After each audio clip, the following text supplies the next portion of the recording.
2 साल बेमिसाल। और अब देखिए आपका अपना न्यूज़ 24 एक्सप्रेस नए अंदाज में। नमस्कार, आप देख रहे हैं न्यूज़ 24 एक्सप्रेस और मैं हूं नेहा परिहार आपके साथ। आइए रुक करते हैं आज के बुलेटिन की ओर। सिवनी जिले में कोरोना की तीसरी संभावित लहर को देखते हुए पुलिस प्रशासन की टीम एक्शन मोड पर आ गई है। जिले की छपरा तहसील में आज प्रशासनिक अमले ने बिना मास्क के घूम रहे लोगों के चालान काटे और साथ ही अनाउंसमेंट करते हुए लोगों को सोशल डिस्टेंसिंग और मास्क लगाने की सलाह दी। इस दौरान तहसीलदार नितिन गौंड, नगर परिषद CMO विक्रम झारिया और TI सौरभ पटेल भी साथ मौजूद रहे।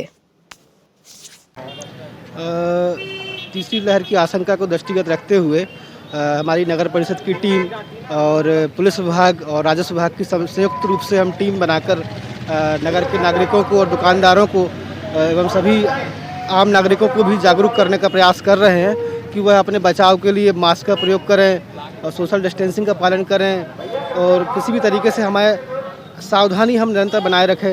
इस तरीके से हम लोगों को समझाइश दे रहे हैं।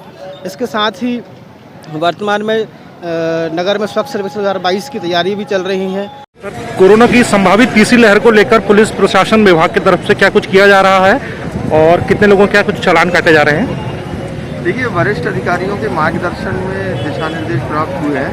उनके मार्गदर्शन में लगातार कार्रवाई करते हुए लोगों को जागरूक किया जा रहा है कि मास्क लगाएं। तीसरी लहर लगातार विकराल होती जा रही है, तो मास्क लगाने की समझाइश दे रहे हैं और जो नहीं मान रहे हैं उनके खिलाफ के तहत कार्रवाई भी की जा रही है, चालान काटे जा रहे हैं।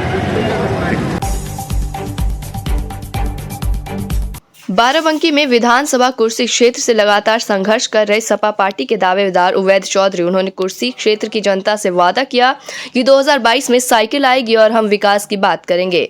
भाजपा पर निशाना साधते हुए कहा कि भाजपा केवल उत्तर प्रदेश की जनता को अब तक गुमराह करती आई है और उत्तर प्रदेश की जनता के अच्छे दिन लाने के झूठे वादे करते रही है। वहीं क्षेत्रीय महिलाओं ने भी भाजपा सरकार पर नाराजगी जताई, कहा महंगाई की मार से गरीब मजदूर किसान परेशान है। चौधरी जी ने दावा करते हुए कहा कि यूपी का विकास पूर्व मुख्यमंत्री अखिलेश यादव करेंगे और वादों के साथ ये बात कही है कि विकास जरूर होगा।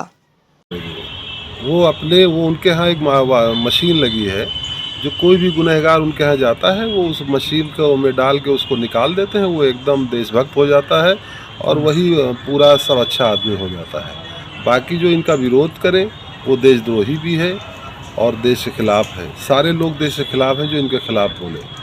और आज पत्रकार के ऊपर हमला हुआ है, कल पुलिस पे हमला हो रहा है, मिलिट्री के लोगों पे हमला हो रहा, तो हमला तो होना ही होना है। इनको अपनी सत्ता के लिए पता नहीं किस पे हमला कराना है और किस पे हमला कराएंगे। सब वो काम करेंगे सत्ता हासिल करने के लिए जिससे इंसानियत एकदम मर जाती है।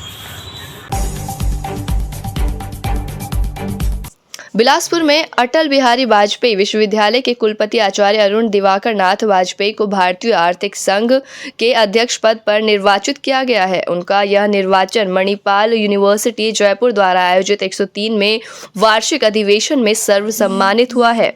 वाजपेयी पूर्व में इंडियन इकोनॉमिस्ट एसोसिएशन के महासचिव, कोषाध्यक्ष और उनके जनरल के प्रमुख संपादक भी रह चुके हैं। वाजपेयी ने बताया कि इस प्लेटफॉर्म का उपयोग वे छत्तीसगढ़ के इकोनॉमिक स्ट्रक्चर को आगे बढ़ाने में करेंगे। हमारा इंडियन इकोनॉमिक एसोसिएशन है, 1917 में ये बना था, कोलकाता में इसकी फॉर्मेशन हुआ था। उसमें ब्रिटिशर्स ने सोचा था कि जितने इकोनॉमिस्ट्स हैं द वर्ल्ड ओवर उनको इकट्ठा करेंगे और डेवलपमेंट प्लान में उनका योगदान दिया जाएगा। निरंतर ये चलता रहा। हमारे जो इकोनॉमिस्ट, बेसिकली इकोनॉमिस्ट्स हैं, उनको इसमें जोड़ा जाता है। इकोनॉमिक्स के जो रिसर्चर्स हैं, इकोनॉमिक्स से प्रोफेसर्स हैं, इकोनॉमिक्स से पॉलिसी मेकर्स हैं, वो इसके मेंबर्स बनते हैं। या इकोनॉमिक्स में जिनको थोड़ी सी जानकारी है या रुचि है, उनको भी मेंबर बनाया जाता है। 1917 से लेकर लगातार समझिए कि इस एसोसिएशन ने अपनी सुदृढ़ता को स्थापित किया है। आप देखिए 1930 में जब मंदी आई थी पूरे विश्व में, तब भी समझिए कि हमारा इंडियन इकोनॉमिक एसोसिएशन ने काम किया है। 47 में जब देश का विभाजन हुआ, स्वतंत्रता प्राप्त हुई, तब भी हमारा चलता रहा। बहुत सारी गतिविधियां हुई हैं, बहुत सारी उथल पुथल भी आई हैं हमारे अर्थव्यवस्था में आई हैं, राजनीति व्यवस्था में आई हैं, तब भी इंडियन इकोनॉमिक एसोसिएशन ने अपने को स्थापित किया है। और ये दिसंबर के अंतिम सप्ताह में ही इसकी कॉन्फ्रेंसेस होती हैं। कभी कभार जैसे अभी कोविड-19 का दौरान चल रहा है, तो 2021 में नहीं करवा पाए थे, उसकी अभी करवाई और डेट भी इसको आगे बढ़ाना पड़ा। अन्यथा मुझे ध्यान है कि बहुत पहले से लेकर चालू हुए थे। मिसेस गांधी की डेथ जब हुई थी 84 में, तब जो है वो इसकी डेट को आगे बढ़ाना पड़ा था। अन्यथा दिसंबर के लास्ट वीक में 24, 25, 26 या 26, 27, 28 इसी कॉन्फ्रेंसेस हम लोग कराते हैं। कॉन्फ्रेंस का एक प्रेसिडेंट इलेक्ट होता है, उसमें इलेक्शन का प्रोसेस कुछ भी हो सकता है, नॉमिनेशन भी हो, एग्जीक्यूटिव नॉमिनेट करती है, इसमें सर्वसम्मति से होगा तब भी इलेक्शन होगा, वोटिंग होगी, वोटिंग से भी इलेक्शन होता है। और इसकी प्रेसिडेंट्स है वो भारतवर्ष के बड़े बड़े अर्थशास्त्री रहे हैं, जैसे कि पूर्व प्रधानमंत्री जी हमारे मनमोहन सिंह जी थे, वो हमारे प्रेसिडेंट रहे। आई.जी. पटेल जो आरबीआई के गवर्नर थे, सी रंगराजन आरबीआई के गवर्नर थे। कॉन्फ्रेंस में एकदम मुझे बुलाया गया था, मैं जा नहीं पाया, ऑनलाइन ही जुड़ा था, और सब ने मिलकर के ये जिम्मेदारी मुझे सौंपी है। तो जो भी सेवा हो सकेगी अर्थशास्त्र की और अर्थव्यवस्था की मैं करूँगा। छत्तीसगढ़ को लेकर मैं केंद्र में रखूँगा। अभी मुझे आपके थ्रू बताने में अच्छा लग रहा है और ऐसा होना भी चाहिए। मध्य प्रदेश में एक कमेटी बनी है, मैं उसमें नहीं हूँ यद्यपि, कि मध्य प्रदेश जीडीपी कैसे बढ़ाई जाए। हम चाहेंगे छत्तीसगढ़ का जीडीपी कैसे बढ़े, स्ट्रक्चरल बैलेंसेस कैसे हों, इस पर भी एक कमेटी यहाँ पर बनेगी। यदि शासन बनाता है तो ठीक है, नहीं तो हम अर्थशास्त्री मिलकर के, हमारा भी धर्म बनता है हम इसकी सेवा करें। हम खुद भारतवर्ष और प्रदेश के अर्थशास्त्र जोड़ के समिति बनाएंगे, जिसमें छत्तीसगढ़ की अर्थव्यवस्था को कैसे और गति प्रदान की जा सकती है, कम से कम नेशनल एवरेज तक हम कैसे ला पाएँ, नेशनल एवरेज को क्रॉस करके भी हम कैसे आगे बढ़ पाएँ, इसकी चिंता मुझको है। और हम इस प्लेटफॉर्म को, इंडियन इकोनॉमिक एसोसिएशन प्लेटफॉर्म को हम भरपूर उपयोग करेंगे। चलिए, छत्तीसगढ़ में किस तरह से संभावनाएं देखते हैं, क्या कुछ?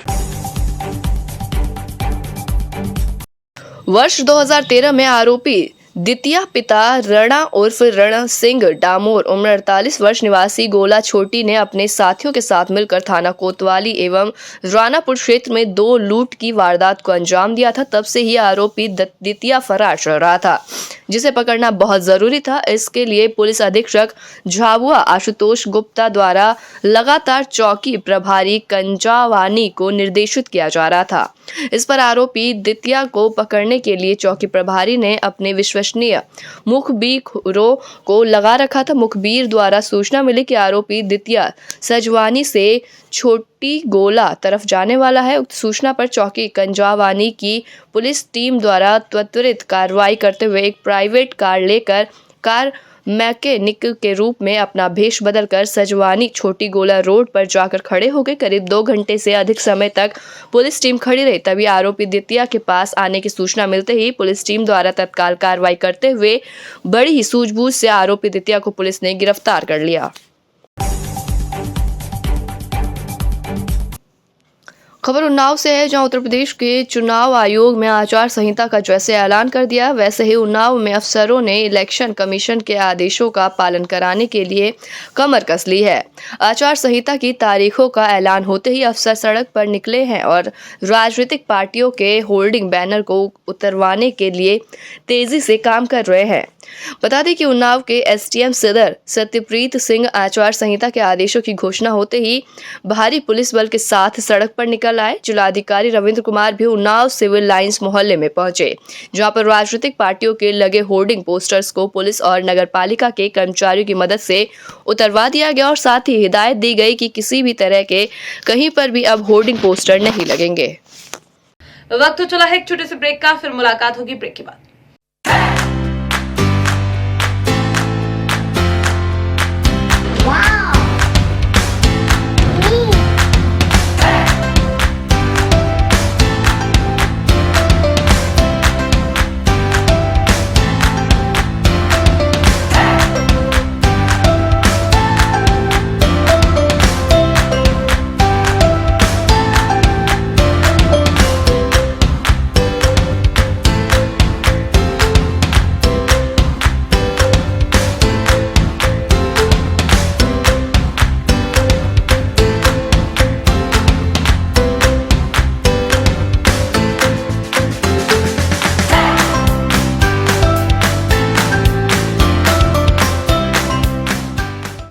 ब्रेक के बाद एक बार फिर आप सभी का स्वागत है। आइए बढ़ते हैं अगली खबर की ओर। बनासकांठा जिले के भीतरी इलाके बाव तालुका के खिमाना पदार में बनास डेयरी के चेयरमैन और भाभर वाव सुई गांव के पूर्व विधायक की अध्यक्षता में लखा पीर दादा के पवित्र स्थान पर राजकीय बैठक हुई, जिसमें गुजरात में आने वाली विधानसभा के चुनाव को लेकर हुई बैठक, जिसमें वाव सुईगाम और भाभर से भारतीय जनता पार्टी के नेता और सभी पदाधिकारी और कार्यकर्तागण सब साथ साथ बैठकर टिफिन से खाना खाकर समग्र प्रोग्राम को सफल बनाया। स्मार्ट सिटी की लिस्ट में शामिल बिलासपुर की यातायात व्यवस्था दुरुस्त करने निगम प्रशासन और पुलिस विभाग की टीम द्वारा पिछले कई दिनों से अतिक्रमणकारियों पर कार्रवाई की जा रही है, जिसके तहत शनिवार को भी निगम और पुलिस विभाग द्वारा गोल बाजार और सदर बाजार में कार्रवाई करते हुए सड़क को घेर कर व्यापार करने वाले लोगों के सामान जब्त कर चालानी कार्रवाई की गई। इस दौरान व्यापारियों का कहना था कि अब से स्वयं अपने खर्चे से 4 सुरक्षा गार्ड की तैनाती कर बाजार की व्यवस्था दुरुस्त करेंगे, जिसमें नगर निगम और पुलिस विभाग के सहयोग की आवश्यकता पड़ेगी। माननीय कमिश्नर साहब के आदेश से गोल बाजार में जो दुकानों के बाहर सामान रख देते उनको जब्ती बनाई गई और उसको समझाई दी गई, मगर इस बीच व्यापारियों की मीटिंग हुई और उनके आदेश उन्होंने ये बोला कि वो लोग 4 गार्ड रख रहे हैं और उनका स्वयं पेमेंट करेंगे और अपना व्यस्त जमाएंगे कि कोई सामान बाहर न। तो उसका निगम यहाँ कार्रवाई नहीं करेगी क्या? कार्रवाई तो हमारी चालू रहेगी, अगर नहीं मानेंगे तो हम जब्ती करेंगे। क्योंकि दोपहर में निगम कार्रवाई करती है, शाम में हालात वैसी हो जाता है, मगर अभी हमारी लगातार कार्रवाई चालू है। व्यापारियों को सपोर्ट मिल रहा है क्या इसमें? अभी आज व्यापारी लोग बोल रहे हैं कि हम लोग आपका सपोर्ट करें। इस पूरी कार्रवाई में पुलिस विभाग की क्या भूमिका है? पुलिस भी आज संघ की और प्राय हमारा साथ दे रही है।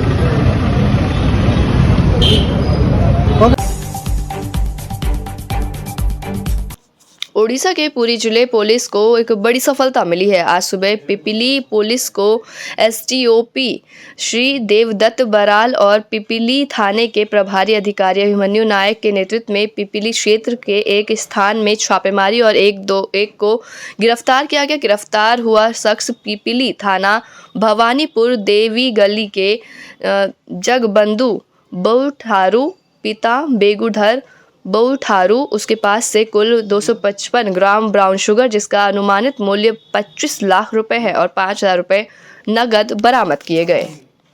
बहुठारू व्यक्ति को गिरफ्त करागला, पाखर 255 ग्राम ब्राउन शुगर और 5,000 टका नगद पाखु जबत करागला। से कनेक्शन रे पिपली थाना 8/22 NPS दफार गोटे केस रुजु कराई कोर्ट फरवर्ड करा। ସେହି ବ୍ୟକ୍ତି ଏହି ଅଞ୍ଚଳରେ ଏବଂ ନିକଟବର୍ତ୍ତୀ ଅଞ୍ଚଳମାନଙ୍କରେ ପିପିଲି ଏବଂ ପାଖାପାଖି ଅଞ୍ଚଳମାନଙ୍କରେ ସେ ଏହି ବ୍ରାଉନ୍ ସୁଗର ବେପାର କରୁଛି, ଲୋକମାନଙ୍କ ପାଖକୁ ବେପାର ବିକ୍ରି କରୁଛି ବୋଲି ଜଣାପଡ଼ୁଛି। ଏବଂ ସେହି କନେକ୍ସନରେ ସେ ଆ ପୂର୍ବରୁ ପିପିଲି ଥାନାରେ 2020ରେ ଏବଂ 2021ରେ ମଧ୍ୟ ଏହି NDPS କେସ୍ 2ଟା ତା ନାଁରେ ହେଇଛି ଏବଂ ସେଥିରେ ସେ କୋର୍ଟ ଚାଲାଣ ହେଇଥିଲା। ଏବଂ ବର୍ତ୍ତମାନ ଆମର ଏଇ ଗ୍ରାମାଞ୍ଚଳ ଏରିଆ ମାନଙ୍କରେ ଗୋଟେ ସ୍ପେଶାଲ ସ୍କ୍ୱାଡ୍ ତିଆରି କରାଯାଇକି ଡ୍ରାଇଭ୍ ଚାଲିଛି। ବର୍ତ୍ତମାନ ସବୁ ଜାଗାରେ ବ୍ରାଉନ୍ ସୁଗର ଧରା ହେଇକି ଏଇ ଜିନିଷଟି ବନ୍ଦ କରିବା ପାଇଁ ଚେଷ୍ଟା ଚାଲିଛି। 25 ଲକ୍ଷ चाहेंगे आज के जो कार्यक्रम था यहाँ से जो आपको ब्राउन शुगर पकड़े कितना आपका था सर, और ये कितना दिन से चल रहा है सर, आप कितना सफलता मिले और आगे क्या क्या रहेगा पुलिस का कार्य? देखिए, हमको पहले ही खबर मिला था कि पिपली में ब्राउन शुगर आ रहा है बाहर से, तो इसलिए हमने खुफिया भी नियुक्त किया था इस एरिया में। तो आज सुबह एक खबर मिला है कि ये जो जगबंधु बैठरे नाम का आदमी है उसके पास से कोई काफ़ी मात्रा में ब्राउन शुगर रखा हुआ है। वो खबर मिलने के बाद हमने और पिपली थाने के अधिकारी अभिमन्यु नायक और हमारा जो पुलिस का टीम हमने जो रेड किया था उसके घर के पास, तो उसको हमने रेड हैंडेड पकड़ा। उसके पोजीशन से कुल 255 ग्राम का ब्राउन शुगर मिला है, नकदी मिला है 5,000 रुपया और उसको हम डिटेन किए हैं थाने में।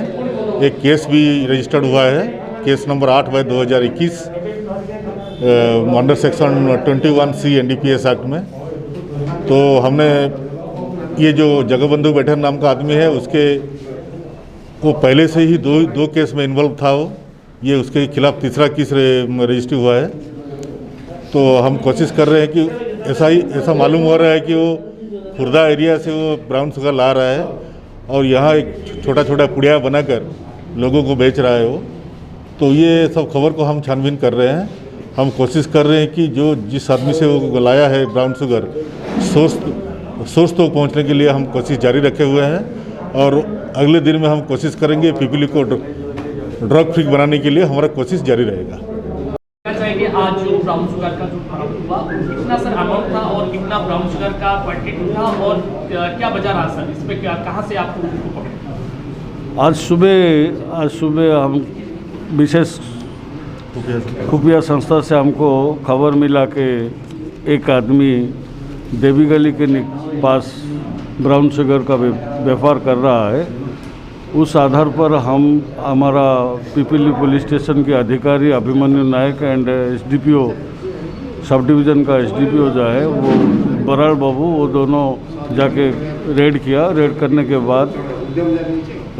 के बाद वो आदमी को पकड़ के उनकी एक्सक्लूसिव पोजीशन से हमको 255 ग्राम ब्राउन शुगर और 5,000 रुपया उनसे बरामद किया गया है। और इसके आधार पर हमको पीपली पुलिस स्टेशन में हम एक केस दायर किया है। उसका नंबर है 8/2022। एनडीपीएस दफ़ा से उस केस किया गया है, उसको अरेस्ट किया गया और आज उसको कोर्ट फॉरवर्ड करेंगे।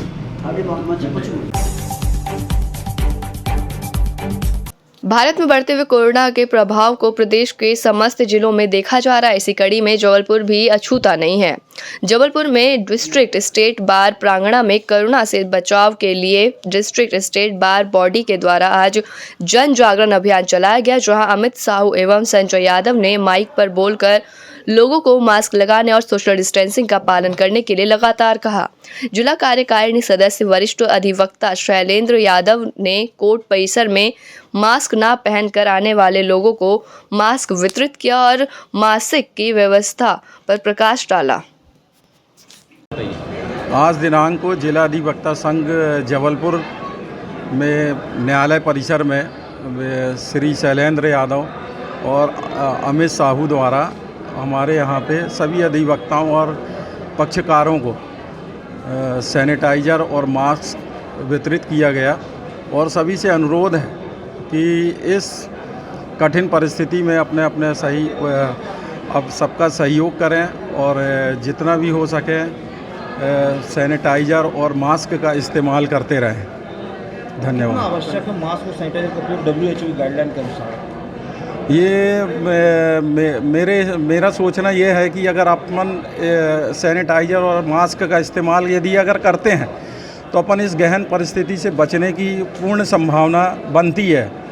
और लोग अगर इस परिस्थिति को देखते हुए अगर इसका इस्तेमाल अगर करेंगे तो मेरे हिसाब से कहीं ना कहीं अपन इस महामारी से बचने का पूर्ण वो रहेगा अपना लड़ने हेतु अपन उससे उस परिस्थिति से अपन लड़ सकते हैं। ये अभियान डिस्ट्रिक्ट स्टेट में लगातार जारी रहेगा।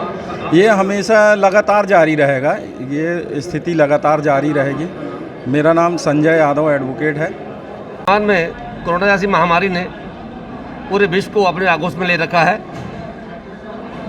भारतवर्ष भी इससे आसूता नहीं है।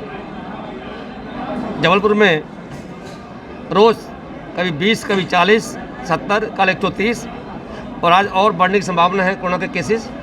इसलिए आज हमारे पूरे पदाधिकारियों ने मिलकर ये सोचा है कि न्यायालय परिसर में प्रवेश करते समय हर व्यक्ति, हर पक्षकार, जजेस, एडवोकेट्स मास्क पहने और सोशल डिस्टेंसिंग बनाए रखें ताकि इस बीमारी से लड़ा जा सके और जितना हो सके परिवार की रक्षा की जा सके और खुद की रक्षा की जा सके। इसी को लेकर आज सुबह से 10 बजे से हमारे सचिव राजेश तिवारी जी, हमारे लाइब्रेरी सेक्रेटरी अमित जी, बाकी पदाधिकारी, मेंबर कार्यकारिणी और मैं स्वयं सुबह 10 बजे से हर गेट पे खड़े होकर और सामने अपने पोस्ट में खड़े होकर सभी अधिवक्ताओं को और पक्षकारों को ये प्रयास कर रहे हैं, निवेदन कर रहे हैं कि अपना मास्क पहन रखें, अपने बच्चों की खातिर, उनकी ज़िंदगी बचाने की खातिर ऐसा कोई काम न करें जिससे कोरोना को बढ़ावा मिले।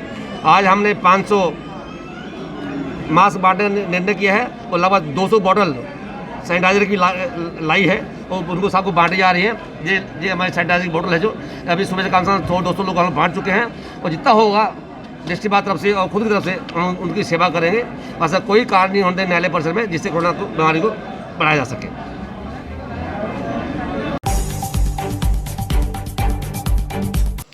एक और देश के यशस्वी प्रधानमंत्री नरेंद्र मोदी स्वच्छ भारत मिशन के तहत मुहिम चलाकर स्वच्छ भारत सुंदर भारत का सपना सजा रहे हैं, तो वहीं दूसरी ओर झाबुआ जिले के मेघनगर और थांदला नगर परिषद को झाबुआ कलेक्टर सोमेश मिश्रा द्वारा ड्रेचिंग ग्राउंड के लिए ग्राम तलावली में भूमि आवंटित की गई। उसी भूमि पर मेघनगर और थांदला नगर परिषद द्वारा कूड़ा कचरा डालने की खबर जब आसपास की पंचायतों के ग्रामीणों को लगी तो ग्रामीणों में काफी रोष देखा गया और ट्रेचिंग ग्राउंड को वहां से हटाने के लिए जिला कलेक्ट्रेट को ज्ञापन दिया गया। ट्रेचिंग ग्राउंड ग्राम पंचायत तलावली से नहीं हटाया गया तो ग्रामीण द्वारा उग्र आंदोलन किया जाएगा।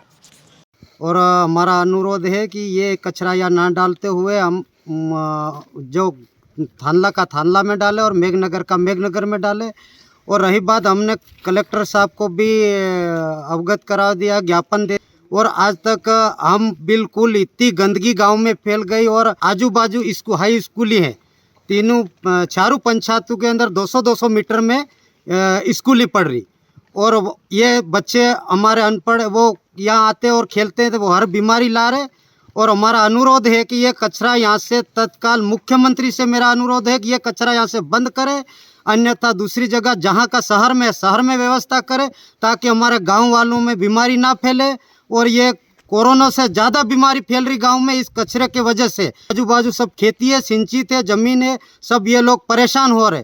तो हमारा अनुरोध है कि ये कचरा यहाँ से हटाए। अगर नहीं होता हो तो हम आंदोलन करेंगे, जहाँ भी लड़ना वो लड़ेंगे कि यहाँ कचरा नहीं डालने दें या भूख हड़ताल पे उतर जाएंगे पांचों पंचायतें मिलके। यहाँ पे हमारे एक गांव में बड़ी गंभीर समस्या नगरपालिका थानला और नगरपालिका मेघनगर द्वारा इसमें ये है कि एक तरफ स्वच्छ भारत अभियान प्रधानमंत्री नरेंद्र मोदी जी द्वारा चलाया जा रहा है, वहीं पे आसपास के 2 बड़े शहर उनके द्वारा गंदगी यहाँ गाँव में डाली जा रही है। जहाँ पे गंदगी डाली जा रही है वो 5 पंचायतों के बीच में है, जिससे यहाँ पे अन्य बीमारियों का फैलने का कारण हो रहा है। एक तरफ तो कोरोना चल ही रहा है, कोरोना तो दूर की बात, गांव वाले गंदगी से ही मर जाएंगे। ये यहाँ पे जो गंदगी डाली जा रही है, इसके 100 मीटर की दूरी पे एक स्कूल है और 300 मीटर पे पूरी बस्तियाँ बसी हुई है। और यहाँ पे पास में एक तालाब भी है, उसमें क्या है वहाँ से जल नल योजना जा रही है, तो यहाँ का पानी रिसा होकर सब कूप में जाने वाला है, तो इससे अनेक गंभीर बीमारियाँ पैदा होने का डर है। मामा जी से ये है कि मामा जी अगर शहर को स्वच्छ करना चाहते हैं तो गाँव को बर्बाद न करें। ये गंदगी हम यहाँ नहीं सहेंगे। शहर गंदगी करता है तो गांव क्यों सहे उसको। एक आशा करते हैं और उनसे संतुष्टिकरण का एक ही उपाय है कि यहाँ का जो शासन प्रशासन है आप उस पर कार्रवाई करें, क्योंकि शहर की गंदगी गांव में डालना एक उचित है ही नहीं कहीं से कहीं तक, और हमें हमारा गांव स्वच्छ चाहिए। आदिवासियों का सोहराय पर्व को लेकर जामताड़ा कांग्रेस विधायक डॉक्टर इरफान अंसारी ने अपने आवास में सोहराय मिलन समारोह का आयोजन किया। इस मौके पर गोड्डा के पूर्व कांग्रेस सांसद फुरकान अंसारी, कांग्रेस पार्टी के कार्यकर्ता और विधानसभा क्षेत्र से बड़ी संख्या में आदिवासी महिलाओं ने भाग लिया, जहां आदिवासी महिलाओं संग संथाली गीत नृत्य में पूर्व सांसद और विधायक ने मांदर बजाकर जमकर झूमे। हम लोग सोहराय मनाते हैं, ये आदिवासियों का और झारखंड का बहुत ही महत्वपूर्ण त्यौहार है। ये हर साल मनाते हैं हम लोग, और विधायक जी तो हर साल यहाँ सोहराय मिलन का कार्यक्रम करते रहे हैं। तो आज जो है कोरोना को मेंटेन करते हुए सबको पहले मास्क दिया गया ताकि कोरोना मेंटेन करो, कोरोना में जो है बचना है, सबको पहले मास्क दिया गया। उसके बाद में भी सोहराय मिलन होगा, उसके बाद सब खाना खाएगा, फिर वो कम्बल लेगा, फिर घर जाएगा सब लोग। ये हर साल विधायक जी करते हैं। मैं भी सब विधायक था, मैं भी करता था इस काम को, कोई नई बात नहीं है। आदिवासी को का ये बहुत महत्वपूर्ण त्यौहार है। आदिवासी का विकास जितना होना चाहिए उतना हेमंत जी कर रहे हैं। आदिवासी का और मूलवासी का दोनों का विकास हम समझते हैं कि बहुत ही अच्छा प्रगति है। सड़कें बन रहा है, 60 साल के जितने उम्र वाले सबको हम लोग पेंशन दे रहे हैं। हमने अभी जो है पारा शिक्षा का समस्या को हल किया हम लोगों ने, अभी मॉब लिंचिंग वाला कानून बनाया। ये सब कानून जो बन रहा है सब यहाँ के आदिवासियों और मूलवासियों के लिए बन रहा है। ये कर रहे हैं। और अभी हम लोग एक काम और करने जा रहे हैं, अभी बिजली हम लोग फ्री करेंगे कुछ दिन के बाद में। 100 यूनिट जलेगा गरीबों का, तो बिजली भी हम लोग फ्री करने वाले हैं। अभी हुआ नहीं है, करने वाले हैं। ये हम लोग सरकार ने घोषणा किया था, उसी मुताबिक हम लोग करेंगे। आदिवासी संथाल मुख्यमंत्री बन गया, लेकिन जो बीजेपी के लोग हैं उसका आंख गड़ता है कि आदिवासी संथाल कैसे बैठ लो वहाँ मुख्यमंत्री पर। वो हम लोग नहीं होने देंगे। हेमंत सोरेन बैठा है मुख्यमंत्री कुर्सी पर और 20-25 साल तक बैठा रहेगा। कौन नहीं हटा सकता हेमंत सोरेन को। आदिवासियों का और आदिवासियों का सबसे बड़ा त्यौहार है सोगन सोहराय, और बड़े धूमधाम से हम लोग मनाते हैं। इस बार आप देखिएगा कोविड प्रोटोकॉल के तहत बहुत कम लोगों को हम लोग बुलाए हैं, और मेरा मकसद है कि इस त्यौहार में हम सम्मान देते हैं। साड़ी, धोती, कम्बल, आर्थिक सहायता हम देते हैं, और मेरा मकसद ये है कि त्यौहार को हम लोग और धूमधाम से मनाएं। राज्य बना इन लोग आदिवासियों के लिए, लेकिन भाजपा ने कभी ध्यान नहीं दिया। आज सम्मान के साथ हम सबको हर मदद कर रहे हैं। ये परंपरा मेरी चली आ रही है, और एक तरफ कोरोना कोविड भी है, इसको देखते हुए आप देखिए कि अब एकदम सोशल डिस्टेंस के साथ हम सब कुछ, कोई एकदम सटा हुआ नहीं है, सब अलग अलग है, और एक जश्न है, त्यौहार है। और मैं तो ये कहूँगा कि भाजपा वालों को भी कहूँगा, आप लोग भी बनाना चाहिए। आप लोग को केवल सत्ता लेने के लिए नहीं है, केवल लूटने के लिए नहीं है। मैं झारखंड कितना लूटिएगा, तो लूटिएगा तो सम्मान नहीं दिएगा आदिवासी को। क्या सम्मान तो दिया नहीं, धर्म के नाम पर सत्ता में आ जाता है, लेकिन आदिवासी भाइयों को सम्मान नहीं मिला। तो चलिए, हमारी सरकार है, हम लोग दे रहे हैं सम्मान। देखिए, विकास तो नहीं हुआ है, विकास कर रहे हैं हम लोग, थोड़ा समय दीजिए। केवल यहाँ के आदिवासियों को और मूलवासियों को ठगने का काम किया है। भाजपा को आदिवासी भाइयों से कोई प्यार नहीं है, इनके खनिज संपदा से प्यार है। जिस दिन खनिज संपदा खत्म हो जाएगा, भाजपा अपने आप यहाँ से चली जाएगी। तो आप समझना चाहिए। अब लोगों को मैं जागरूक किया हूँ, लोग समझ रहे हैं कि हाँ, अब भाजपा नहीं, अब दोबारा भाजपा नहीं, कुछ भी कर ले भाजपा नहीं आ सकती है। हमारे मुख्यमंत्री हेमंत सोरेन जी हैं और इरफान अंसारी है, दैट्स ऑल। हम लोग समेट लेंगे सब। आज के बुलेटिन में फिलहाल इतना ही। बने रहिए न्यूज़ 24 एक्सप्रेस के साथ। नमस्कार।